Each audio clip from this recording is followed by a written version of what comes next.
So still emotional, like anything I hear makes me cry, but maybe I'm just now realizing like, yeah, the marriage's over. Our happily ever after is not gonna happen. I'm gonna have to be happily ever after on my own. And I'm trying to figure it out. What do I have to learn? Like I was remembering I never felt like this sad except when I was 15, like almost 20 years ago. Oh yeah, 20 years ago. That was 15 years ago. Forgetting my age. And this guy at church, he would flirt with me and pursue me, but I was only 15 or 14 at the time. So I didn't know what to do or date. And since, I grew up without my father, I had uncles, but I always felt super shy in front of boys. And a year later, when I was 15, I was like, oh, maybe now we can talk.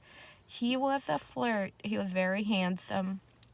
He had a lot of girls he dated, and all the girls liked him. So I remember we went to a retreat, and he had been talking to me and flirting. And I thought, oh, maybe, walking me home from church, maybe he's going to ask me to be his girlfriend. And I was so excited. All of a sudden, I hear, like, he's making out with another girl at the retreat. I was so heartbroken. I cried so much. And then when we got back, I didn't even want to go to church. I was in the choir. And I remember some friends came and talked to me. That was so nice. Because I always think like I'm alone. Nobody cares.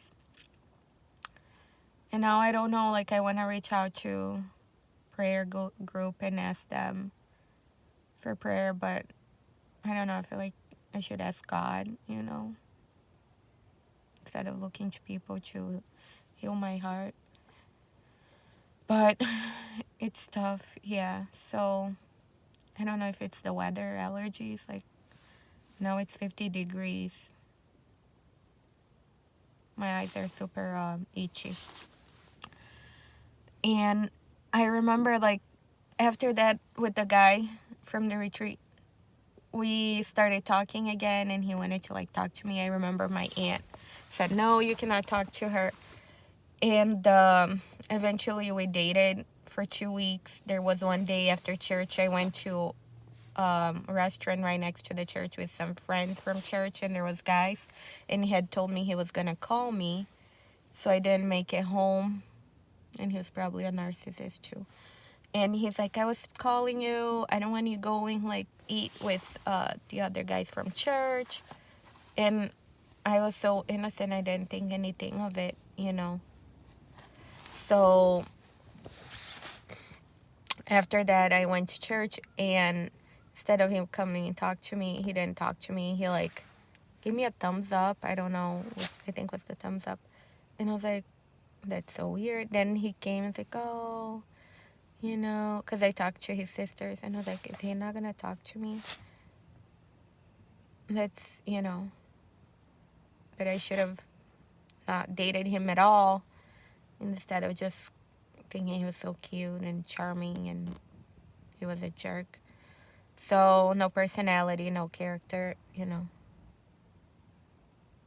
So annoyed. But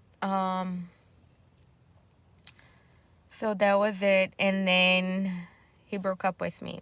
Then I found out like a day or same day he was already with another girl at church, that she was like dating everyone. And I'm like, man, what's the point of like being, so good and like end up alone again. So now with this guy, now we have a kid. And now I'm thinking they're having all the fun because they only get the kids like 3 hours a week, every other week.